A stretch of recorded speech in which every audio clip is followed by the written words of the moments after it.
All right. Welcome to the show. This is the Frankly Fantasy Football Podcast. We are your hosts, Frankie and Johnny.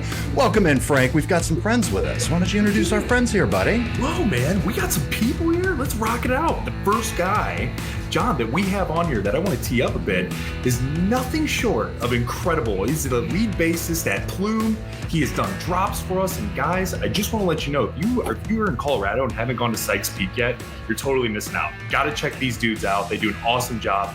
Plume, again, psychedelic rock band, super sweet. But bringing it back to Cistone, how are you doing, my brother? What's up, babies? What's happening, man?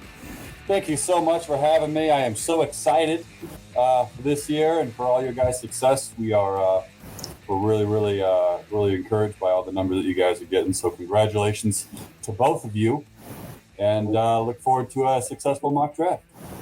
You know, I can't talk to Cistone or introduce him without at least playing one thing that he's played for us. So we play it almost every episode. So welcome, Cistone. Poke a stick up in your eye or eat a bag of shit. Sit up on a pineapple, throw it on her dick. I said, would you rather? God, not only a bassist, John, but a voice of an angel. I mean, voice of a goddamn angel. My Lord. Yes, so ladies and gentlemen, that is Anthony Cistone. You hear him on almost every single one of our podcasts. Welcome to the show, brother. Can't wait to do this mock with you. John, we also got Nathan Nazarala. So this guy is not only a top lawyer in Cleveland, shout out Law Dog, Naz Law. Also, fun fact, he's been one of my best friends for 25 years. We actually grew up together, shout out Norton, and is absolutely tearing up in Naz. It's pretty interesting. Behind you, it looks like a factory of happiness. Is that what that is? Or give us a little bit of insight. What's behind you? Ooh, that would be the factory of sadness, where I go every year to get my heart broken. Because absolutely honored to be here, though, guys. Appreciate it. I feel like I have a little bit of an advantage on you guys today because I've been listening to all your dirty secrets on this show, and I know you don't know mine yet. So, yeah, that is something I'm starting to really notice is the disadvantage we have by spewing all of our shit and people we love to everybody out there. I know. So the factory of sadness, I mean, just so everybody knows, that is Cleveland Browns Stadium, you know. So, yeah. When you grow up with that sadness, it sure cranks out a lot of sadness year after year, man. Welcome to the show, everybody. Please follow us on social media on Facebook and YouTube and Instagram at Frankly Fantasy Football and on Twitter and X at Frankly Fantasy F. All right, guys, today we're getting into a mock draft. It is Mock Draft Monday. We've got 3 hard-hitting motherfuckers here to draft with us. Let's go.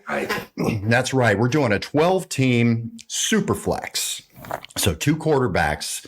Flex can be quarterback, wide receiver, running back, tight end, but it's always going to be a quarterback. So quarterbacks are going to fly off this board here. 12 teams, super flex, 2 running backs, 2 receivers, and a flex. So let's get things going here. All right, let me share my screen and we're going to get things happening. We've got Anthony Cistone drafting out of the 3 spot. We've got Naz drafting out of the 6 spot. I'm going to be drafting after the 9 spot, sniping the fuck out of Frankie, who's right at the 10 spot here. I know. I hope get some. You know what? I don't want a piece, Frankie. I want the whole fucking thing. Let's go. All right. Let's get the draft kicked off here. Let's see how we do. All right. Right off the bat, McCaffrey and Chase taking off the board. And we've got Cistone with his first pick at number 3. What's going through your head, brother? Yeah, I have a plan, and then the Mike Tyson saying is everyone has a plan until they get punched in the face. That's right. And that's exactly what happened. So I learned my lesson last year in the SuperFlex League, and I am going to try to execute on the lessons learned here. So I am going to be taking Joshua Allen with my first in the SuperFlex League. I love that. I love it. You know, I've moved Josh Allen's right there between Jalen Hurts and Josh Allen are teetering to my quarterback 1 this year. I just think with the legs that they've got, it really is hard to pass those guys out. Obviously, Patrick Mahomes is Patrick Mahomes, but me personally, I'm jumping on either Josh Allen or Jalen Hurts first. I love that pick, dude. All right after Josh Allen, Justin Jefferson, Austin Eckler, and Naz, you're on the board. That's the one thing with these super flexes or 2 quarterback leagues. It's so scary because it leaves such good talent on the board for you, but you got to take those quarterbacks. So you got to ride that line a little bit of what you're going to do. So where are you going, Naz? Well, I also had a plan. I don't know if you heard that. They sort of fart. The way I feel about where my plan just went. I was planning to take Jefferson. I figured a couple quarterbacks would go off the board after those first few picks, but they didn't. So I guess that means I'm picking a quarterback. And I can't go wrong here. No, you absolutely cannot. Patrick Mahomes is your pick. You can't go wrong there. Kelsey right after you, then Saquon Barkley, and that leaves me on the clock here. Well, I mean, I have to do it here. It's Jalen Hurts is the pick. I can't go to round or pick number 9 without taking Jalen Hurts in a 2 QB league. It's got to happen. Frankie, what do you got, buddy? Yeah, so right now, guys, I mean, there's been a lot of craziness going on with 3 quarterbacks off the board, rightfully so, first round in a 2 quarterback league. Right now, we're looking at receivers of Tyreek Hill, Cooper Kupp, Stephon Diggs, A.J. Brown.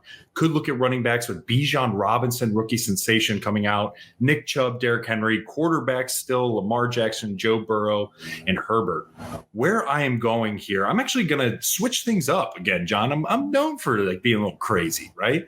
I'm actually going to go receiver here. And I like Tyreek Hill being still on the board. I'm fascinated with it. I have not drafted him at all this year, and I want to see how this team develops with getting a top-tier receiver in that of Tyreek Hill. All right, sounds good. Then Cooper Kupp, Bijan Robinson, Nick Chubb, A.J. Brown, and you're back on the clock. Now where are you going? Back on the clock here. So I'm going to look at running back situation. So I'm actually looking at Derrick Henry, Jonathan Taylor, Josh Jacobs, Najee Harris. Guys, for me, I'm still really high on this guy. He is King Henry for a reason, an absolute workhorse. And I think with them adding DeAndre Hopkins, it's going to open up the run game a bit more for him. So for me, John, Cistone, and Naz, I'm locking in Derrick Henry, King Henry VIII. Nice. I like it, man. I like it. All right. I'm just waiting for my update here. Well, Henry keeps falling in all these drafts, and I'm not entirely sure why. I mean, I guess Johnny touched on it, but I think it's just Naz, that point. He's been there for so long and at such a peak for so long. It's like, when is the drop off going to happen? It's got to be this year. It's got to be. We're always saying that. But the reality of the situation is that I don't think it's going to happen this year. And I think it's going to be really interesting. They do have Tajay Spears, which is the backup there. But I don't see him going to be overtaking King Henry's workload. I just don't see it. Yeah, I'm with you, Frank. I think until I see King Henry slow down, I'm going to be comfortable drafting him. Goddamn right.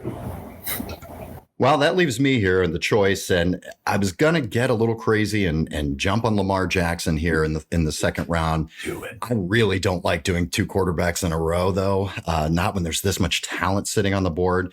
I've got a guy at the bottom of my tier 1 of receivers, basically, with Stephon Diggs, and I think I have to jump on that. All right. After Stephon Diggs, Amon-Ra St. Brown, and Naz is on the clock. Who are you going to pair up with Patrick Mahomes here?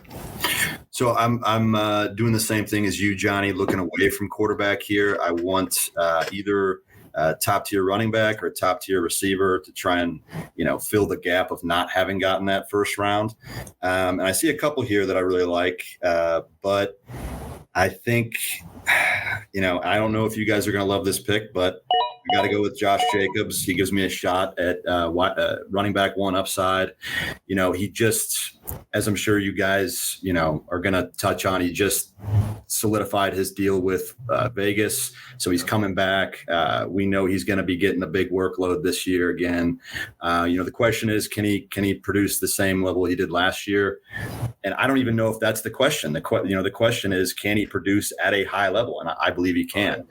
Maybe he gives me what he did last year. Maybe he doesn't. But either way, I'm comfortable that he's going to do well. Johnny, to that point, we were even talking about that the other day. With these guys that are signing 1-year contracts, I think the teams are going to run the crap out of them, run them until they can't run anymore. Because at the end of the day, they have no value to that team potentially after this year. So when Josh Jacobs, to your point, Naz, exactly, man, when he's signing a 1-year, $12 million deal, and it's only a 1 year and he can walk away unrestricted after that point, run his ass into the ground. And from a fantasy perspective, that's gold. Starting off with Patrick Mahomes and Josh Jacobs in the second, man, heading to that turn. Love it. Yeah, I can't disagree with you. Jacobs, now that he signed a 1-year deal, yeah, he's back on. And in fact, it's kind of funny he even slipped that far. He needs to be going in the back of the first or the beginning of the second. So great pick there. Garrett Wilson, Jonathan Taylor, and Cistone, you are on the clock, buddy. Yeah, Garrett Wilson was going to be my target. Towards the back of I thought I could get him towards the back of the second half, but his draft stock has been rising. He's kind of emerging as the lone superstar talent over there. So at this pick, I've got another pick here in 5 spots. There are a host of players that I might consider taking a flyer on. I personally don't hate the idea of taking another superstar quarterback. I feel like there are 4 right now that I could take, that one of them will inevitably be ready at that 3.3 spot. So I'm going to take the best available in my eyes, who is a super high volume target between Devontae Adams and Tony Pollard. I have to go with Devontae Adams because I do believe that he is going to have just at least 120 to 140 targets this season. And in a full PPR, that's really hard to pass up at this point. So I'm going to lock it in, Devontae Adams. Love that. Great pick, man. Tony Pollard right after you, then Jalen Waddle, T. Higgins, and Devonta Smith. And now you're right back on. And yeah, you're absolutely right. Those 4 quarterbacks did fall back to you. Yeah. And they're not going to be there when I come around. But then again, you expose yourself to some trickery next round because all my pass-catching running backs will probably be gone. So I'm going to have to get a little bit hungry, but that's okay with me. I believe in this new system. I hate this team. Believe in the system. Lamar Jackson with my 3rd overall. I'm with you, man. I'm with you. I hate the team. It drives me crazy that it's such a good organization year in and year out. They're obviously rivals with the Browns. So I hate this team, but man, I'm high on them this year. I think Lamar is poised for an MVP type caliber season, man. Absolutely. Love it. Great pick. Then we had Najee Harris, Ramondre Stevenson, and Naz, you're on the clock. This is a little trickier than I anticipated. I figured there's a running back available who I would take in this spot 9 times out of 10, but I don't want to. But there are only a few receivers left who I think give me a real good shot at getting a wide receiver 1, and I'd prefer to have a balanced squad. So I'm going to go receiver here, and I'm going to go with DK Metcalf. I think he's been super safe, honestly, these last few years. And people might forget he still has the top 10 upside any given season. He is a beast. I think the real question for most people is whether Geno Smith can do it again. I think he can. I'm with you on that issue, Johnny. I didn't see any reason to believe that he was going to start pittering out toward the end of last season, beginning of this season. He may not be one of the best quarterbacks in the league, but he's efficient. He's solid. Yeah. I mean, I'm still waiting for that massive DK Metcalf breakout to where he really puts himself as a top 5 receiver in the league. Now, I don't know if he can do that just because of all the talent he's surrounded by. I mean, Devontae is by himself. Stephon Diggs really kind of by himself when it comes to that premier number 1 receiver, So it's tough, but I mean, we've seen Jamar Chase, he can do it. I mean, there's guys out there who can do it. AJ Brown, he can do it, so it's just a matter of, you're right. Does Geno have that special connection? JSN's a little banged up right now. Tyler Lockett, even though he's solid every single year, he's old, man. DK Metcalf, you forget, DK Metcalf is like 24 years old. I mean, the guy is super young, and he's also the lead singer of my boy band. So there's that. That's all right. Yeah. All right. So after you took DK Metcalf. We had Chris Olave and Mark Andrews, two guys that I love, taken right in front of me in the third round. Those are always my third round targets.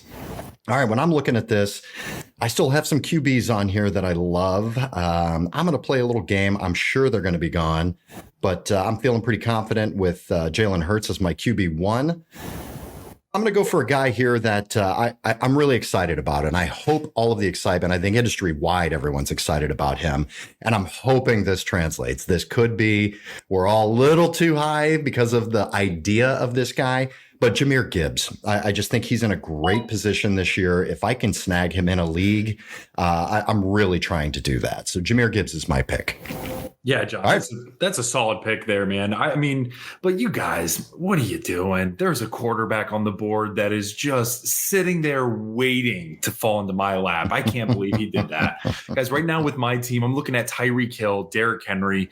The quarterbacks still on the board are that of Joe Burrow, Justin Herbert, Justin Fields. You have running backs Travis Etienne, Joe Mixon, as well as receivers, and that of Deebo Samuel, Calvin Ridley, and Keenan Allen. Guys, I'm going to go quarterback here. I got to start bolstering that, knowing that this is a 2-quarterback league. I can anchor my team on Tyreek Hill and that of Derrick Henry. I'm going to lock in Joe Burrow and sail off into the sunset. Can't really go wrong there, Frank. Can't really go wrong there. All right, after Joe Burrow, we had Calvin Ridley. Oh, you're sad to see that go right after you, Frankie. Joe Mixon, Kenneth Walker, Travis Etienne, and you're back on the clock here. Who are you going to pair up with? Joe Burrow, Tyreek Hill, and Derrick Henry? Yeah, man. For me, I'm going to actually go back to the well at quarterback. And I think I'm going to go quarterback here just to see what happens. Right now, again, I'm looking at Justin Herbert and Justin Fields. And I'm sitting here and one has a little bit more ceiling. One has a little bit more floor. I'm actually going to go with the little bit more floor knowing that I have Joe Burrow. So I'm going to go with Justin Herbert. And I think that he's going to bring a little bit of consistency to quarterback 2 there. I don't have to be as much risk adverse compared to taking that at Fields. So I'm feeling pretty solid from that side of things. Love that, Frank. That makes me really, really happy because the guy I was hoping that was going to drop to me absolutely did, Frankie. I'm taking Justin Fields here. I love matching Justin Fields up with Jalen Hurts. I mean, you want to talk about in a 2 QB league, having that rushing floor between the two of those guys. I may not draft a running back. Fuck it. I'm not even going to start one. All right, Justin Fields is taken. Then Keenan Allen, Breece Hall, and Naz, you're on the clock. I was really hoping this guy dropped to me. And so now that he has, I can't resist. I don't know that you guys have talked a lot about this guy, and maybe for good reason. Aaron Jones is getting old. That offense isn't going to be clicking the way it did with Rodgers at the helm. At least we don't think it will be. We don't know what to make of Jordan Love at all. But Aaron Jones is still pretty good. I was fading him hard last year. And it's because I thought, A.J. Dillon's there. They drafted him there for a reason. They're giving him some solid volume, and he's a solid running back. But Aaron Jones still continues to be the dominant force in that backfield and honestly on that offense in general. He's going to be catching passes, and he's going to give me a very reliable running back 2 with maybe some running back 1 upside. Love it. Yeah. Aaron Jones is a tough guy to talk about because there are so many questions. I mean, the guy is a solid running back. He's a guy, it seems like everyone's scared to take him every year. And I'm not. I love drafting Aaron Jones every single year. He's not as flashy and is not, people don't talk about him in the preseason or anything. I think what the scariest part really is just nobody really knows what this offense is going to look like. We've just had so long to see, with Rodgers at the helm there and Nathaniel Hackett as OC, we were able to just see so much. And now we're really not sure what's going to happen here. Every year they talk A.J. Dillon up, but they still use him in the same way. And Aaron Jones still gets all the volume and still gets all the catches out of the backfield. I don't see why that would change. The only thing I see this year would be more volume for Aaron Jones and for A.J. Dillon. With Jordan Love coming in, they're going to try to ease that off a little bit. They're going to get him out in space. They're going to create some screens and different things, I think, to just get the pressure off of Jordan Love. So I think Aaron Jones is going to be the big beneficiary of the quarterback change here.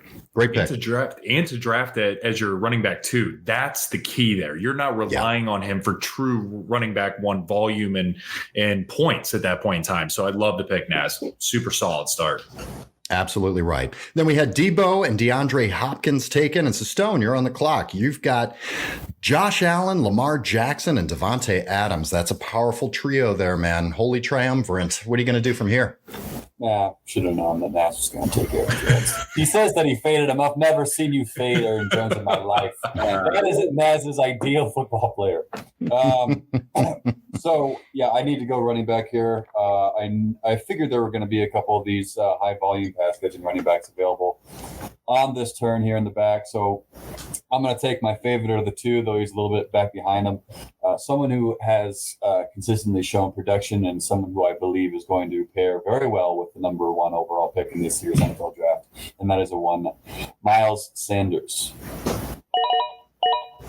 I like that. Big fan of Miles Sanders this year. Cistone, I think he's going to get so much work. Johnny and I have talked about him quite a bit. I love it, man. And then what's really cool, too, about your team is that you have the running floor already with Lamar. So with Lamar, if he can get back to fold and throwing the ball well, you not only have a 1,000-yard rusher, you also have a potential 26-30 touchdown machine from passing alone. And so that's why I think that makes a lot of sense. Really, really well done.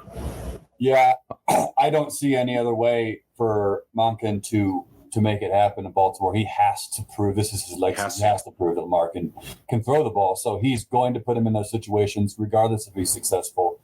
Yeah. And the more he's in there, he's, if he can't make the throw, then he'll certainly tuck and run like he always has. But at this point, I do not. That all being said, I don't want J.K. Dobbins in any draft that I'm in. I don't believe in his ability to stay on the field, so I'm going to pass up on him there. Dameon Pierce is really tempting at this spot, but there is a target here for a up-and-coming quarterback, and I can't let that fall down to you, Johnny. I'm going to have to take DJ Moore here with the Bears because I believe he's going to be a volume machine. Yeah, we've been all over DJ Moore all preseason, man, and that hasn't stopped. He looked great again in the preseason this weekend. Yeah. Love that pick, man. All right, after DJ Moore, we had Drake London and Kyle Pitts, and Naz, you're on the clock. So, Teebs, you stole my pick. We went back and forth there. I fisted you, and then you came back and fisted me. The fist giveth, the fist taketh away. So I think I'm going to go with the other guy that Cistone mentioned, and that's Dameon Pierce. He gives me Jacobs and Jones might be a little injury prone at this point in their careers. Pierce gives me somebody who, I think he's a very, very good running back. He's in a bad offense. He doesn't get a ton of passing work, but that guy will break his own hip to break a tackle. He's a tough runner. I think he's very, very safe as a running back 2 option, and I've got him as my 3rd running back. And in case Jacobs and Jones get into injury trouble, I've got somebody that I think, might be a little safer. All of Nat's picks are coaches' sons types players. I love that Dameon Pierce pick, heads though. On their shoulders players. That's right. After that, Jerry Jeudy was taken and J.K. Dobbins, and I'm on the clock here. All right, I've got Jalen Hurts, Justin Fields, and Stephon Diggs and Jahmyr Gibbs here, so I can really do anything I want. There's a guy, maybe in a 2-quarterback league, I could wait for this guy for the next round, but I'm taking him. The last mock draft we had, I got sniped, and I have a feeling we're going to talk about this guy a little bit on our Champions episode this week. I'm taking Darren Waller, tight end for the New York Football Giants. Love him this year. I just think he's an absolute volume machine. I think they're trying to put him in a position, whether they want to or not, of a target volume like a Kelsey or a Mark Andrews. I really do think it's going to be that much. He is the number 1 target on this team, and Daniel Jones is just chomping at the bit to get him the ball. You could see it every practice. You could see it every preseason game. It's absolutely amazing. I think if he stays on the field, that's the big question. If he's on the field, I think he's going to be incredible. Okay, Darren Waller taken, and Frankie, you're on the clock here. Yeah, so right now I'm looking at Tyreek Hill, Derrick Henry, Joe Burrow, Justin Herbert currently on the team. Guys, I can really do anything. And so right now from a running back perspective, you have Alexander Madison, Cam Akers, James Conner, DeAndre Swift. You have receivers Christian Watson, Chris Godwin, Ayuk, and Mike Williams. I'm not going with any of those guys. I'm actually going to sneak up and take a guy that I want to be there to make sure that he can be a stud running back too when I plug him in after his suspension for smacking around a couple guys. I'm going to take Alvin Kamara. And I know it's a bit of a reach here, but if you follow, I think once he's back from the suspension, I think he has a really serious opportunity to be Alvin Kamara light and with his receiving capability. So to partner him with that of Derrick Henry, who I can anchor my running backs on, I like the upside. All right. I love it, man. You love playing these. You can never just draft a normal team. That's one thing I've noticed about you. You've always got to have some weird shit in there. Like, I'm going to take the guy suspended for 3 games as my RB2 and figure it out later. I love that, man. All right, after Kamara, Cam Akers, Alexander Madison, Brandon Ayuk, and Trevor Lawrence taken. Frankie, you're back on the clock. Yeah, so I'm going to go back to the well at running back now, right? Because I took Alvin Kamara. He is suspended for 3 weeks. Now I need to go back to the well. And I'm looking at James Conner, DeAndre Swift, Dalvin Cook, and Javonte Williams. For me, this is very difficult because I like James Conner, right? He's the only guy there in kind of Arizona at this point in time. I really like Dalvin Cook, but who knows what's going to happen when he splits time with that of Breece Hall.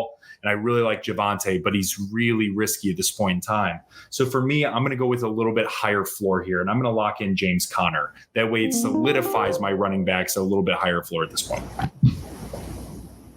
All right. I like that. I like that. You know, I'm going to get in. I'm going to get a little crazy here, Frank. There's a guy on here that I think he's going to continue to rise on the draft boards.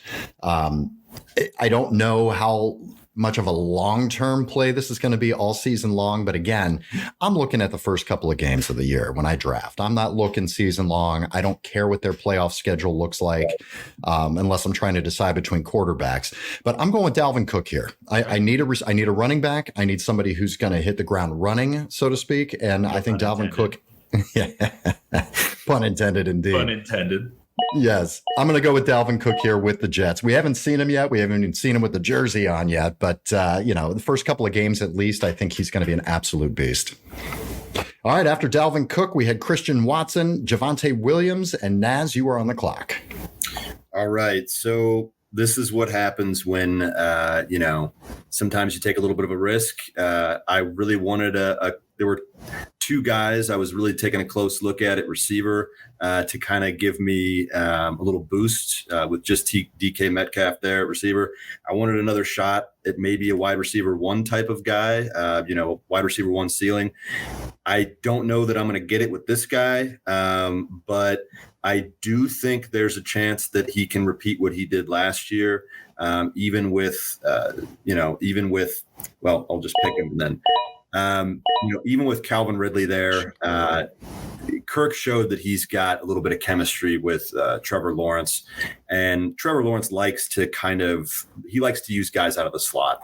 I don't see Christian Kirk going away. I think he could be a very reliable wide receiver 2 this year, even with Calvin Ridley there.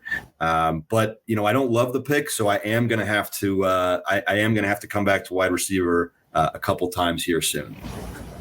I love the pick of Christian Kirk. Nobody's really talking about him because of the question marks with Calvin Ridley. But listen, Kirk was great. They paid him. Really he played very, very well last year. And I think where he's going to be even better this year, he's not a number 1. To have him as your number 1 target on a team, I don't think that's the right play. I think putting him, he is in the slot. He is going to be the 2nd or 3rd read in this offense. And I think that's where he's going to thrive. I think his efficiency numbers are going to go way up. I think in a PPR, he's going to be fantastic. Yeah. But I think he's really going to help Trevor Lawrence out, and he's really going to help Calvin Ridley out. I think as long as both of them are on the field together with Evan Ingram in the middle of the field there, I think it's going to leave Christian Kirk open to run around, man, and go crazy. Great pick. All right. After Christian Kirk was taken, we had Chris Godwin and Mike Williams. And Cistone, you're on the clock. All right. I got Josh Allen, Lamar Jackson heading up my 2 quarterbacks, Devontae Adams, DJ Moore with my wide receivers, Miles Sanders, currently my running back 1. I am very excited to announce that my plan has completely worked out from the beginning of this draft. Every single pick is exactly what I wanted. And we're going to follow suit here with a running back who is backing up one of my former favorite players down in Florida. And he is a lead running back for a check down Charlie who throws to his check down 11% of the times, led the NFL last year in check downs. That is one Rachaad White. To me, this is a no-brainer. He's a big boy. He's going to get a lot of volume. He was breaking necks yesterday in the preseason game, got me hyped up. So I am very excited to pair him as my RB2. That's a great pick. I mean, we did our first Would You Rather with Rachaad White because nobody was talking about that, and I think everybody is kind of sleeping on him. And as soon as you said this is a running back with a check down Charlie, I knew immediately you were talking about Baker Mayfield. I did. Yeah, I agree. I mean, I think, and what we've seen from Baker in the preseason so far, I mean, he is going to be checking down to Rachaad White quite a bit. Yeah, and he's got a great volume machine in Chris Godwin, and that's all fine and good. But I just believe Rashaad's going to be in there enough to make a difference. So happy about that. And then again, my last position that I have not filled out is tight end, and this is the last tight end that I would consider drafting. He's the last pass catching tight end I was considered drafting before getting some value in the back of the draft. So I'm going to go ahead and lock in Dallas Goedert. He's in those top 5 tight ends that I would still pick. So I believe him. Good pick in round 7. After Dallas Goedert, we had Tyler Lockett and Dak Prescott. Naz, you're on the clock here. So in a tricky spot here, I've got I got a depth need at wide receiver now, and I still haven't drafted my second quarterback. Still waiting on a tight end. I think of the options I'm seeing, just looking for the best value. I see the best value with the wide receivers right now. So I think this is an opportunity for me to try and build some depth there and to make me feel a little bit better about not having a true guy who's going at those elite going in the first couple rounds. Obviously there's risk with Metcalf. There's floor with Kirk, but some risk that he's not going to be seeing quite the volume he has in the past. So I'm going to swing a little bit here. Swing, baby. I like that swing, man. We just talked about George Pickens, and he looks great. I mean, the guy's catching balls again, scored again in the end zone in this weekend's preseason games. All right, great pick. And then we had Aaron Rodgers and Anthony Richardson go. The quarterbacks are going there, Naz. You're going to have to get a little creative, I think, in the next round for you, man. All right, I am in a desperate need for wide receiver. I never freak out. I'm not that concerned about it.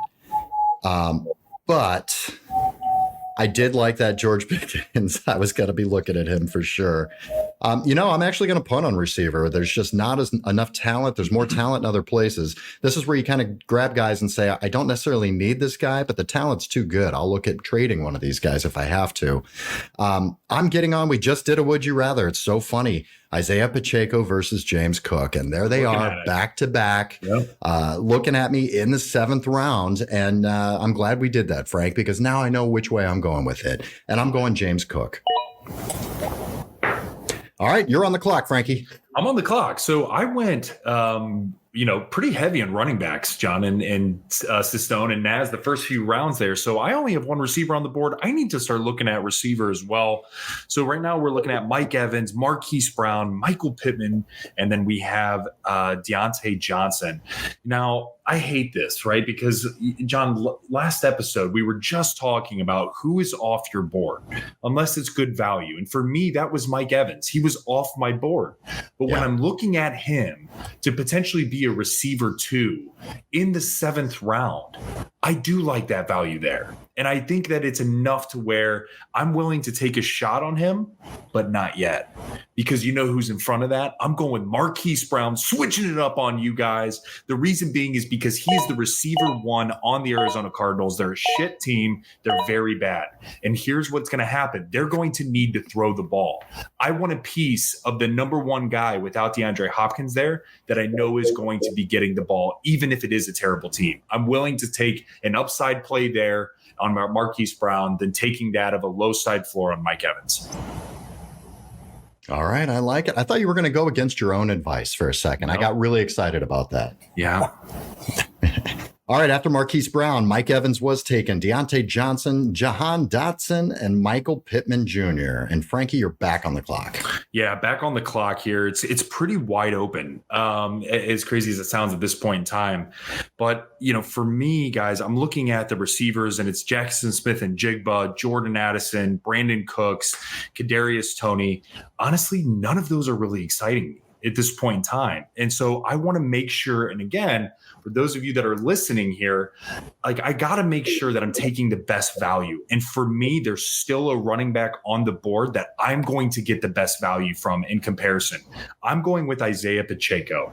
Right now, he's the starting running back for the Chiefs. I understand that with my team, there's Derrick Henry, Alvin Kamara, who's suspended, James Conner, who has been notoriously banged up over the last few years. I'm going to look at Pacheco to solidify that running back stable that I have on my team.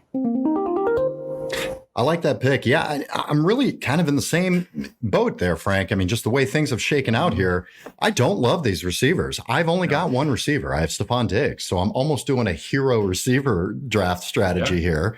And I don't love any of these guys, to be perfectly honest with you. I might just want to load up on some running backs here and have some. Absolutely. Absolutely. So in doing that, I might be reaching just a tad, but I do want to make sure that this guy does get to me. Let's see here. Let's see if I can find him. Yeah, I'm all over this guy this year. It's Khalil Herbert. I just think that he still is going way too low in drafts. It's absolutely absurd that in the 8th round, I can get him as my running back 4. It's trade bait all day long, baby. Yeah, I'm taking Khalil Herbert. Now, I can't wait to get to the YouTube comments on my draft and, you know, say, this guy's doing the worst draft I've ever seen. 1 receiver in 9 rounds. What's wrong with you? That's how it shakes Cook out, brothers. Baby. That's right. Fun fact, by the way, I do have Dalvin and James Cook on my team. That's funny. Do you know their full names? James Dalvin Cook and Dalvin James Cook. Yes, I did know that. Is that the weirdest shit you've ever seen? Dude, do not take mushrooms and think about that. I would just have to assume. I mean, you know, that you could go down a rabbit hole. Wish you would have told me that about a half hour ago, Frank. All right. So after Khalil Herbert, we had Kirk Cousins and Geno Smith taken, and Najee on the clock. Well, that stinks. My plan A was to, remedy my one quarterback situation here with one of those two guys. I was probably leaning Cousins because I've already got Metcalf, and I know you guys. We like stacks sometimes, but that offense isn't necessarily a sure thing. So I would, in the Vikings offense seemed better, but I'm not going to talk anymore about the guys I didn't pick. I will wait a little bit longer on quarterback now, just because the guys available aren't necessarily, I think they got a good chance at staying available a little bit longer, and I don't love any of them. So I'm going to solve my tight end situation instead and pick a guy I really like this year. And love that pick. Njoku. Steeler the last round. So there we go. There you go. It's all about balance, baby. Yep. Yeah, David and Njoku. I mean, you're not coming back from that. Hey, David Njoku scored a touchdown this weekend too. I mean, he's clearly a target for Deshaun Watson. They've got a connection. He's a super freak athlete. He's the tight end on my boy band as well, by the way. Just, we can get a little bit gay, just so we're saying. All right, after Njoku, Daniel Dimes, which I thought you were going to take Danny Dimes there. I liked that pick for you with the team you've constructed. Then Jordan Addison and Cistone, you're on the clock. All right. So the way I've constructed my team, all of my position groups have been filled. So now I get to do best available talent at this point. I would have gone with Smith and Jigba, but the injury just makes it not worth it to me at this position. So I'm going to go with, I think, the next highest, most consistent player, and that's going to be Brandon Cooks and his new fit team in Dallas. Okay. Great pick there.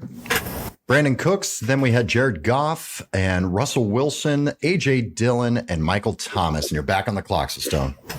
Yeah, not going to see another pick here for a while. Would love the idea, was high on this player last year, and he kind of did let me down. I think he let a lot of people down, but I still want to believe that he's got some life in him, and it could be a possible stack situation for me. So I'm going to reach a little bit and grab Gabe Davis here. Gabe Davis could be big time this year. I think that this is the year we could see him take that next step and solidify that true receiver 2 spot in that offense. And I think with the value that you're getting him, especially in the, and you're saying reach, I think that it could be spot on, depending on, because right now with your team, Cistone, you have Devontae Adams, DJ Moore, Brandon Cooks. Why not add a possible piece that you could end up leveraging for trade capability or for a bye week or something along those lines in a top tier passing offense? I really do like that pick. I do too. I think Gabe Davis is definitely a post-hype sleeper. Everybody was on him last year. Yeah. He didn't quite perform to where you wanted him to be. He was the wide receiver 27 and a half PPR last year. So he was bottom end wide receiver 2, top end wide receiver 3. But Josh Allen also had some issues last year. He got injured, midway through the year towards the end there. And I think that really affected Gabe Davis. And, I don't think Dalton Kincaid is going to be enough with a rookie tight end to really eat into Gabe Davis's usage. I think they're going to use him in different ways this year. But I see him as a post-hype sleeper. I think he kind of put a bad taste in people's mouths just being okay last year. But in this offense, yeah, great spot to be able to take him in the 10th round? Yeah, you got to love that. 9th round. All right. Who we got? Naz on the clock. All right. So I incorrectly assumed that Goff and Russell Wilson might be available for a little bit longer. They got taken right away. I didn't want Daniel Jones. I know, Johnny, you said you like him a little bit. You'd like him on the roster. I don't know. He doesn't pass the eye test for me. He just makes me stress fart like a lunatic. Stress fart? It's stressful. Yeah, he doesn't make me happy. So I think I'm going to have to just keep taking swings here at wide receiver, and I'm just going to have to wait longer on quarterback. We'll see how it works out. I've waited longer than this in a 1 quarterback league for a quarterback. The fact of the matter is, every year there are guys who emerge as quarterbacks who give you a replacement level value. And really that's kind of what I'm looking at this point. Obviously Kyler Murray dealing with some stuff. So everybody else on that quarterback list, it's a toss up to see who's going to be solid and who's going to stink. It's kind of a toss up. So I'm going to keep taking swings at receiver here. And I'm going to go with Zay Flowers, the guy I know you really like, Johnny. Damn it. Yes, I do really like Zay Flowers. I'm in a position, just so everybody can see this when you're drafting. That's why doing mock drafts is very important. Yeah. I'm in a position right now. I literally have 1 receiver on my team.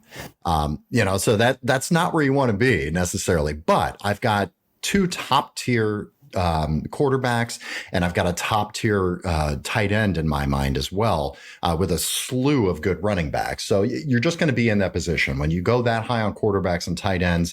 You're going to be soft in a certain area, and mine's receiver. So now basically the strategy for me is just going to be, I'm going to just pile up a bunch of receivers at this point, probably the rest of my picks, to be perfectly honest, and just see what I can do. You're just going to try to, if one of these guys hits, is really what you're looking for. So I'm going to pile together a couple of guys here, not knowing exactly who I'll start from week to week, but I'm going to start off with Quentin Johnston. Not a guy that I want to roll out there to start as my wide receiver 2 necessarily, but I think his talent is insane. And if he gets the opportunity to be on the field with this offense, we've talked about him a lot. I think he's going to be great. So I'm going Quentin Johnston there. Frankie, you're on the clock. John, I'm so happy you need receivers because so do I. And I get to take 2 right now and totally screw you. And it brings me great joy. I just want to let you know that. So, guys, for my team, I also need receivers. I'm sitting on Tyreek Hill as well as that of Marquise Brown.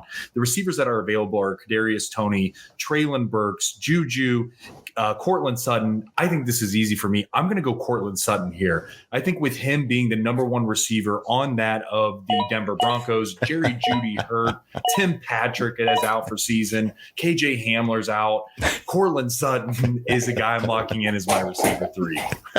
He got Stone pissed off. He's throwing shit. He's pissed. Come on, man. He had to go off the screen. Look what you did there, Frank. Damn it. That's a great pick. We were talking to this prior to the draft, actually, that Cortland Sutton is just being drafted way too late. What a great 10th round value he is, 9th round value, especially with Jerry Jeudy being banged up, man. I mean, he's the wide receiver 1 on this team right now. So, yeah, I was hoping to grab him on the back end, but I forgot you've got 2 picks in front of me, and that pisses me off. Yeah. All right. Nice work. Where are you going now, Frank? So, John, I'm going to go right back to the well, and I'm going to really piss you off because I know you're sitting staring at this guy, and you're like, man, I really wish he was on my team, but he's not going to be able to. And I'm sorry. Guys, I'm drafting Elijah Moore. The reason being is I'm looking between Juju Smith-Schuster and Elijah Moore. The reason why I'm choosing Elijah Moore is because of the ceiling there. I think if Deshaun Watson actually can figure it out this year, which I believe he can, I think Amari Cooper being the true number 1, Elijah Moore coming in, going to be playing all over the field, starting in the slot. He gives me a high ceiling pick in the 10th round, locking it in and feeling good about my Brownies starting off the year, baby. That makes me so mad. You know, it makes me so happy. This round, I think all of you guys took one of my late round picks, and every single pisses me off. All right. Well, let me see what's going on with the receivers here. Yeah, I will not draft Odell Beckham Jr. Fuck off. It's not happening. You got Alan Lazard. You got Bateman. They paid him $15 million. Yeah. You're saying it's an overpay. Yeah. Definitely. Okay. Yeah. I do. I know they're paying him to use him, and they're definitely going to use him. I don't think he's got that much left in him, to be perfectly honest. I didn't see the juice out of Odell Beckham before he got hurt. Now he's coming back from a knee surgery. He'll explode a couple games, and everybody will be like, "Oh, he's back." I know. And he'll disappear again. Yeah, he'll have his moments. He'll be good for the team, no question. But for fantasy, I don't see enough consistency with him. I think Zay Flowers, and if Bateman can get on the field, I think Bateman's a better receiver than Odell Beckham at this point. All right, this is a boring pick. I hate doing it, but Juju Smith-Schuster out of New England. I just need to bolster receivers, and welcome to the team, brother. All right, where are you going here, Naz? You don't need quarterback. Forget quarterback, bro. Yep, I'm waiting. I'm sorry, guys. I'm just going to keep waiting on quarterback. I don't love any of these options. You know, any one of these guys could be on the waiver wire after the first couple weeks. So I'm going to build some depth at running back. One more pick here before I turn back to quarterback next. And I'm going to go with the guy who finished the season real strong last year and who I think is, you know, I think is a pretty good late round value. You know, we don't know what's going to happen, but if that offense looks anything like it did toward the end of last year, Jerick McKinnon's going to be getting some looks. He's gonna make pretty good. You know, he's pretty efficient with those looks. You know, he's a pretty solid receiving back, and Mahomes showed that he wants to use him. So I'll take a shot and see if that works out, and if that could be, you know, a flex option for me week to week. I love it, man. Yeah. He's just a great fantasy football player to have on your team. Mm-hmm. He's a guy that you feel good about plugging in if you need him. You never have to start the guy, but you know that you can, which is nice. I really want Kansas City to trade CEH. I want to see Clyde Edwards-Helaire go somewhere, and that will just make Pacheco and Jerick McKinnon, give them those two roles. Yeah. Just split it like that.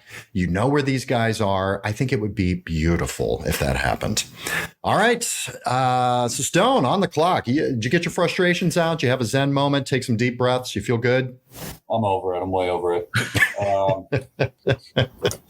So I'm still in the position to draft best available. I have a couple of, just so if you can't see it, I only have two running backs, right? And they are, I would say, are going to be top 10 running backs, I would imagine. So I am looking for running back depth at this point, but I do believe that all the depth that I could target will be available to me on the turn. So I'm going to go best available here with a potential flyer, with the potential for a stack, with the potential for his father to post highlights of him not getting passes on social media. That's going to be Odell Beckham Jr. OBJ. All I heard there was a lot of potential. I didn't hear any facts. I just heard a lot of potential. It is, yeah. That is 100% a flyer option. Upside, who knows? In the 10th round, I'm happy to take a chance on it. So we'll see if he's the same guy that he was when he left LA in the Super Bowl. Then I'd be super excited. I think he's at least the RB2 on the pass that we had Monken offense, and I have Lamar at my quarterback's potential stack. So I'll take my chance here. And then on the back end, Elijah Mitchell is going to be my pick here, just for the depth in case Christian McCaffrey does get hurt. I don't believe he holds value alone as the RB2, but I will take a chance here. So I'll just bolster my RB. Okay, good call. All right, Naz, is it quarterback time? I don't think it's quarterback time, right? No. I am looking at a couple. There's 2 quarterbacks I'm looking at. I might continue to wait. But really it's, I could add a tight end, but I'm usually a guy who likes to, roll with one tight end and see where it takes me, especially when I've got somebody who I invested a relatively high pick in Njoku, and who I won't have him not performing this year. I just won't have it. So I have to believe that he's going to do well. I've got kind of too many wide receivers rostered at this point, and there's a guy who I really like late, who I'm hoping to come back to. So I'm going to keep – I guess my options really are finally take the plunge on quarterback or continue to build depth at running back. There's a couple running backs I really like here. And I think Cistone's going to be mad at me about one of them if I take that person, which is a huge plus. Or I could just finally take the plunge on quarterback. You know what? Screw it. Fuck you, Cistone. There we go. That's what I like to see. Oh, a little Jalen Warren action. Okay. All right. I like that pick. How do you feel about that, Cistone? Does that upset you? Well, one, it's a reach. 2, I don't believe that offense is going to be high-powered enough to warrant the pick at this point. However, he was my target in the next round if he made it all the way back. So I think, at that point, Naz, it's a good pick. I think he's got a lot of upside, but I just don't believe in the offense overall. Yeah, I'm with you. I think I believe in the player enough. If I believed in the offense, I would have been taking him in place of Jerick McKinnon, right? It's going to be a similar role. But Jalen Warren's actually pretty good between the tackles too. I think he has good instincts, better vision than Najee Harris in my view. He just doesn't quite have the physical skills that Najee Harris does. Mm-hmm. I see him getting a pretty good chunk of the workload, and I think he's good enough. This is a statement that I like the player, and I think it could work out. Yeah, I do too. We've talked about him quite a bit. Yeah, I love it, man. All right. Well, this brings me to, again, like I said, I'm just going to pile up some receivers and hope I can get a lottery ticket here. But when I get to this round, 11, 12, Sky Moore is always my choice. Mm-hmm. I want a piece of that offense. He is listed as a number 2 in that offense, really. He's going to be the third target behind Kelsey, obviously. But he's a starting receiver with Patrick Mahomes coming into it's his second year this year. I mean, it's just a guy that I think has an opportunity. So let's see if he can take advantage of it. All right, Frank. All right. So for me, guys, I mean, I can pretty much do anything. I still need a tight end, but I'm going to wait, right? Because at this point, to me, it's kind of a crapshoot, right? The tight ends that I'm looking at, you have Cole Kmet, Okoronkwo, you have Higbee, you have Dulcich, right? Nothing right there screams draft at this point in time. I can wait a bit. So where I'm going to go is I'm going to go to quarterback. And I'm really going to screw over Naz because I want 3 quarterbacks here for a bye week, for trade bait. If something happens to one of mine, if Joe Burrow can't run week week 1, I need somebody there. So the quarterbacks that I'm looking at are Brock Purdy, Jordan Love, and that of Derek Carr. You have Kenny Pickett, Stafford, Stroud as well. For me, I'm going to go with a guy that I know has the 6th easiest schedule in the NFL at this point in time, playing on the worst division. And again, I'm not having to see him for the first time in that of Jordan Love, try to throw the ball or whatever it may be. I'm going to go with a little bit safer choice, and I'm going to go with Derek Carr as my 3rd quarterback at this point in time. That's a great pick, man. I mean, we've talked about it before. His schedule is fantastic. His division is shit. And if you're looking for a replacement quarterback for a bye week, he's excellent for that.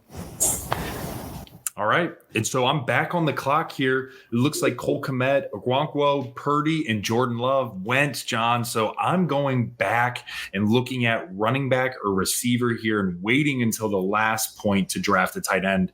So for me, there's still a receiver on the board that I like, as well as a few running backs, and I'm a bit torn, but I'm going to go receiver. And it's got to be my sleeper, John. We've talked about him multiple times. He's receiver 1 on a very bad team, but I think if he gets a couple opportunities, we could see high touchdown volume again. But to your point, John, you mentioned don't rely on the touchdowns, right? They're the least, in terms of metric, they're the least consistent. So for me, though, I'm going to still lock in Adam Thielen. All right. I don't like Adam Thielen, and that's okay. We can agree to disagree. But you also got him in the 12th round. So, Exactly. Fuck me, right? Yeah. All right. Well, I am going to, I'm going to screw over Naz a little bit here. I do want a 3rd quarterback, and, you might as well do it now, right? You might as well piss a guy in your league off, right? You're looking at Kenny Pickett, which I do think he takes a step forward this year, but not a guy that I want as my 3rd. I'm taking Matthew Stafford. Yeah. You can't listen. I'm nervous about Stafford this year. I'm nervous that maybe he's just kind of on the decline. He had some neck injuries and things last year. I don't know how healthy he is. I don't know what's going on. They don't really tell us much, but you can't have Cooper Kupp as a top 5 pick without expecting Matthew Stafford to play well. Yep. The team's terrible. The defense is shit. He's going to be throwing the ball quite a bit. Yeah, I'm going with Matthew Stafford. So sorry about that, Naz. I just got to stick it in your eye a little bit there, bud. Draft your next receiver or your next Steeler there, Naz. Draft him up. Why don't you just have a stable of Steelers on your team? Yeah, that would be very unfortunate. Everybody Noah would freak out at that. I wouldn't hear the end of it. So I'm not going to do that. But there is another quarterback who, I'm not really excited about, but I feel like he could be sort of a solid quarterback to 15, 16 points a week guy, maybe occasional 25 points.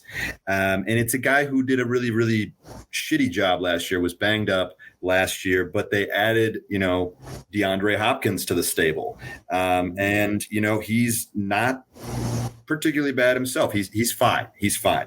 So this doesn't get me excited. And but I know that he's done it. So he's a safer wide receiver quarterback too, in my view, than Kenny Pickett. And I just cannot stomach having 3 Steelers starting in my roster. So I'm going to go with Ryan Tannehill. Hey, kudos to you though, man. You don't waver in your convictions. Your ideals are your ideals. You're not going to have, even though Kenny Pickett is the right choice, you're not doing it. You will not have it, man. What about that sweet Pickett stack, Naz? P to P. Pickens. I don't know. I mean, I'm a fan of Pickens. I'll bet on Pickens. Pickett, I don't know. I understand he's looked better this preseason, but he was not fun to watch last year. So I just can't, maybe the hype is right. Maybe he is ready to take us. I think he's going to take a step forward. I mean, that organization is just too solid. The coaching he's getting is too solid. His cast of weapons is too solid. But, how big of a step forward? I just don't, until I really see him perform. The preseason's the preseason. It's a glorified scrimmage. Like, I don't care if he's made good passes in the preseason. I want to see him do it during the season. I know Tannehill can do that. I don't know that Pickett can do it yet. Yeah. And can that offense, is that going to be enough passing volume in that offense, to do that for you? So I don't know. All right. You're back on the clock here, Naz. What do you think? Or Stone, I'm sorry. Cistone did a little sneaky. Let's Cistone right before we could even look at it. There he goes. There's Pickett right there. There it is. I'm all over Kenny Pickett as my QB3. He'll be trade bait for an RB2 for sure. He came alive towards the end of the season last year. I've heard nothing but that from my only Steelers friend. So my expectations are extremely high. Coming into his second year, the Steelers don't understand how to lose. So I am going to take a bet that he will at least get me to 1 or 2 touchdowns a game. He wears 2 gloves and he has small hands. So I do believe in Kenny Pickett. I'll use him as trade bait later in the year. At this point here, I'm just going to look for best talent available. Kenny P. Yeah, I mean, sorry guys, and I'm just kind of looking at this list, and I don't know a lot of these guys. So you could go. I'm just going to go with you could go running back. Yeah, you could do anything at this point in time. Yeah. Last pick, last round. Yeah, I'm just going to go with Big Beast and screw over who doesn't have a tight end at this point. Okay, there you go. All right, Naz, back on the clock here, buddy, with your last pick. What are you thinking? I think I've got 2 options. Take a third quarterback and really try to mitigate some of the risk I took in waiting so long on the second quarterback. The risk that Tannehill's just going to be really, really bad again. But there's a couple guys on here I might take. Stroud, maybe. I don't see him starting the season particularly strong, and he hasn't looked good in the preseason. I just mentioned preseason doesn't matter. It does matter if you're stinking in the preseason. Garoppolo, I might take the plunge on, but my hope is that there will be a decent guy available on the waiver wires at first couple weeks of the season, and I'm going to take a stab at a receiver who might pop early in the season. I know I just said I don't believe fully in Stroud yet. Maybe he'll be good down the line, but somebody's got to be catching the balls there. So I'm going to go with Nico Collins. I love that pick. He's one of the guys I always target at the end of the draft as well. He is, as far as I know, he's the wide receiver 1 on that team. And he did play well last year. Yeah, I think he's a pretty good player. He hasn't played with a good quarterback yet, but he reminds me a little bit of a less good T. Higgins. He's good in tight spaces. He's a really good contested catch guy. Huge wingspan, and I think he's somebody who Stroud can really rely on if he gets in trouble. So I think he's going to command a decent target share, and I think he's a good enough player to make good use of that. I agree. Well, I am also great in tight spaces here, Naz, just to let you know. I'm going to go with a flyer pick here of Jalen Hyatt. Seen some highlights of this guy, and it's definitely a boom or bust kind of player for the New York Giants. But he's one of those guys that if he's got a bigger target share, I can hold on to him for a little bit, maybe look at playing him. Otherwise, I can drop him and play the waiver wire. But I think Jalen Hyatt's a really good home run hit, sleeper pick for us. All right. Frank, you're on the clock. Last pick. What are you doing, baby? Last pick. Got to go tight end. Need a tight end here. And there's one guy, John, on our rookie review. He was my second highest tight end that we had spoken about, and he's still on the board. This is Sam Laporta, rookie tight end for the Detroit Lions. Fun fact about Jared Goff is that he actually had the highest QBR rating when throwing to tight ends last year, and he had shit tight ends because no longer was TJ Hawkinson there. So I think now with them drafting Sam Laporta high, right, in the NFL draft itself, I'm going to take a flyer on him. And the reason being, too, is because I have nothing to lose, right? I'm going to be playing the waiver wire for tight end anyways. Might as well take somebody that I think has a high upside. So I'm locking in Sam Laporta for my tight end. Frankie, this could be the year that the rookie tight end thing where they never do anything. This could be the year that ruins that mentality. I really do. You have Dalton Kincaid. You have Sam Laporta. You have Luke Musgrave. You have Mike Mayer, right? That was drafted as well from Notre Dame. So absolutely, John, this could be the year. Yeah, I agree. All right, guys, that is the draft. The draft is set. Let's look at a couple teams here and break a couple things down. Let's go to Cistone here, drafting out of the number 3 spot. Let's take a look at your team here. Why don't you name it off for us, Cistone, and give us an idea what you think about it and maybe what you could have done differently, if anything. Maybe it's a perfect draft.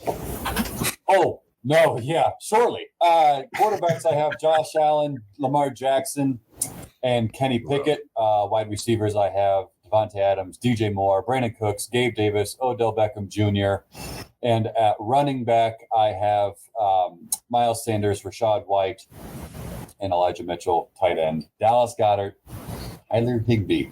So obviously extremely weak at running back on a SuperFlex PPR league. I will accept that. That is the plan, that I'll go with some high volume, kind of, I believe, high floor running backs, but nothing special. So I got to work now to find a possible trade partner for Kenny Pickett, and get kind of a more solid RB2, I think, because I can't rely on those two guys. No, and as your starting lineup, I mean, the starting lineup is fantastic. You're just going to be playing for depth all season with this team. And injuries will be really difficult to work through. And you're just going to have to be very active on the waiver wire and look at making trades. But the guys you took are fantastic. I love it. And that's what's challenging. And these 2 quarterback leagues or super flex leagues, you are sacrificing. You do want to jump up and grab a tight end typically in these kind of leagues. You are jumping up for quarterbacks.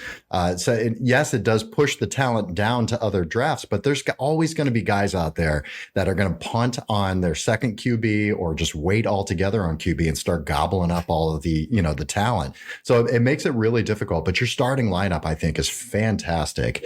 And just going to have to work on some depth, but I know you have those abilities to do that, man. Great draft.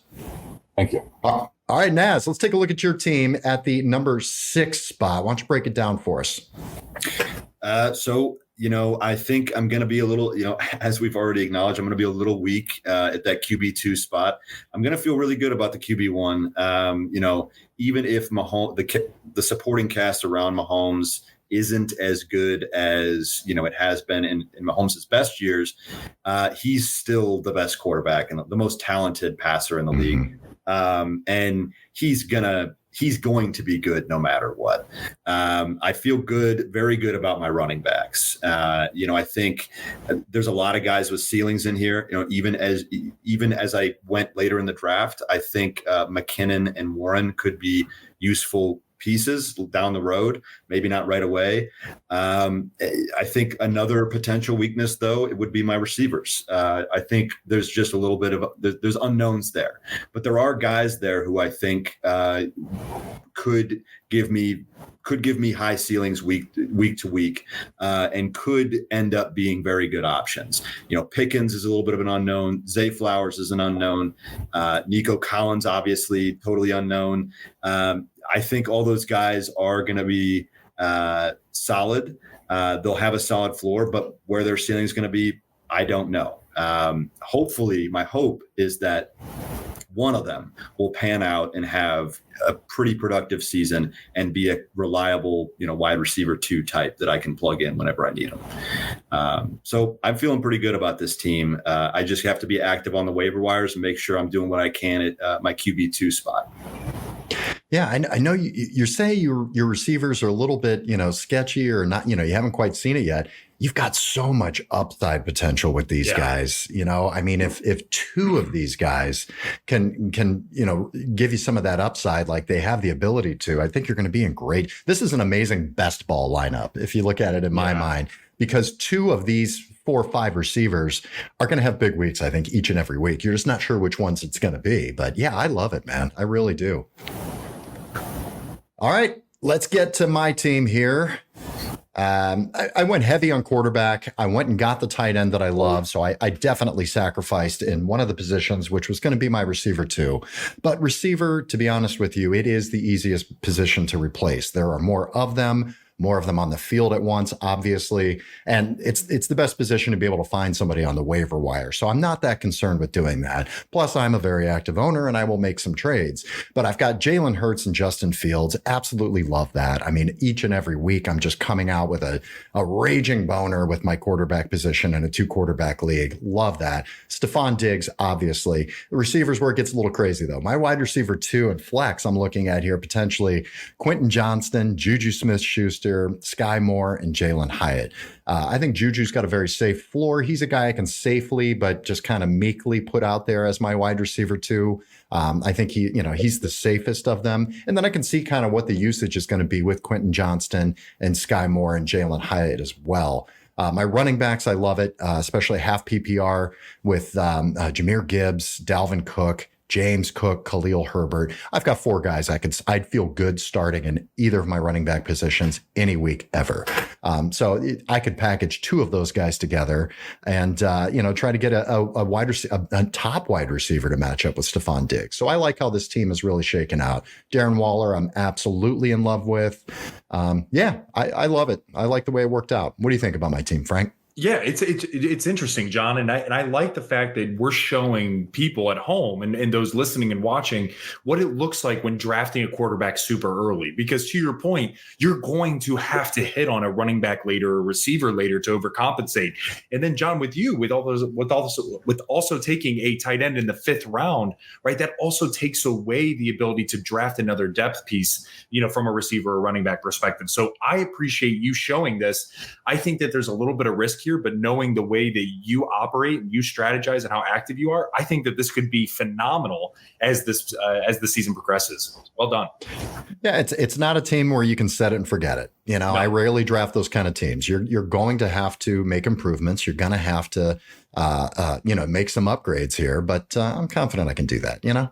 All right, Frank, let's take a look at your team here, buddy. Lay it out for us. Yeah, guys. So my 2 quarterbacks right now are 2 starters, should I say, are Joe Burrow and Justin Herbert. My running backs are Derrick Henry, Alvin Kamara, James Conner, and that of Isaiah Pacheco. I also have my receivers being Tyreek Hill, Marquise Brown, Cortland Sutton, Elijah Moore, and Adam Thielen. I also did draft Derek Carr as my quarterback 3, and I took a flyer on Sam Laporta as my tight end. What I like about this team is it's a little bit risky, but B, there's a little bit of floor as well. And what I mean by that is I took risk on my RB2, right? And I took Alvin Kamara a little bit early, but I think if he comes out of his suspension and truly comes back as a true running back 2 and pair him well with that of Derrick Henry, I feel really solid because my quarterback production is going to be phenomenal. And then my receiver 2. I took a little bit of a flyer there on that of Marquise Brown. Even though he is the receiver 1 in Arizona is a very bad team. And so it really depends on who's throwing in the ball, whether it's Colt McCoy or Kyler Murray comes back. If he's able to operate in an offense like that with maybe a quarterback that hasn't been performing very well, right? We saw him with Lamar Jackson, and he was excellent at that point in time. He goes to Kyler Murray, and then immediately has DeAndre Hopkins. So we saw him as a number 2. But looking at a number 1 receiver there at the Cardinals, it's either going to be great or he's going to struggle. And so that is where my risk is. But I feel like backing that with Cortland Sutton and Elijah Moore gave me a little bit more well-rounded from my receivers. So overall, I'm happy with this draft. And I like the strategy of taking quarterbacks in a 2-quarterback league in rounds 3 to 6, because then it's leaving a little bit on the front end to still get some of those top tier running backs or receivers and a little bit of depth after those quarterbacks are also taken. This is one thing. It's hard for us to do this in a mock draft just because you're trying to get through it. When you're in a real draft, when you take Alvin Kamara, you're coming back and you're probably going to take another running back in the next round or 2 to back that up. Look at the schedules, guys. So if you've got a guy who's, come up with this strategy ahead of time, if you take a guy like Kamara who is suspended for 3 games, take another running back who has a nice schedule for those 3 games to cover. And I don't think it's James Conner for you, Frankie, but looking at Isaiah Pacheco, This is a guy you'll be able to plug in until Kamara gets back. And I think feel pretty confident about it. He's at home against Detroit to start, then at Jacksonville and Chicago, those games that Alvin Kamara is gone. So those are really nice schedules for a running back. And I think that's going to pay off well for you. But this is just a note to the viewers and to everyone watching. Keep an eye on that. Look at that. Who even when you're looking for a second quarterback or your backup quarterback in a two quarterback league, look at the schedules. Make sure you don't have the same bye as your starting quarterbacks, and look and see who's got the best schedule going there. It's hard to do that on the mock when we're doing this because we're trying to get through, but spend some time on your draft and look at those things. That is important. All right, guys. Hey, that is the mock draft on Mock Draft Monday. Thank you so much, guys. Thank you to Cistone. I think I thank you in every single episode just for the help that you've given us and your amazing drops and everything that you give us for the podcast. Naz, great to see you, brother. Thanks for coming on, man. Thanks. Hopefully we gave you like 4 different strategies and a couple of different ways looking at a mock and how you can do it. What do you think, Frank? Guys, good luck in being able to strategize this week. Get ready for your drafts. This is the next 2 biggest weeks, right? The week before the season, or 2 weeks before the season and right before. So dial in, really check out some mock drafts, mess around a bit. Don't be afraid to screw up, because this is where you're going to learn. And Cistone and Naz, thank you again for joining. You guys rock. Love you all, and can't wait to draft against you in our regular leagues. That's right. And don't forget to follow us on social media at Frankly Fantasy Football on Instagram, Facebook, and YouTube, and on X, Twitter at Frankly Fantasy F. Stay tuned this week, guys. We've got our champions episode coming out on Wednesday. See who our champions are this year. And hopefully Frankie's champions are a little better. What'd you have? Matt Ryan last year? You had Michael Thomas last year? Man, come on, man. Although your other ones, yeah, you can only get better here. I know, man. I know. All right. Thank you so much for joining us. We'll see you guys later this week. May the fantasy gods smile upon you.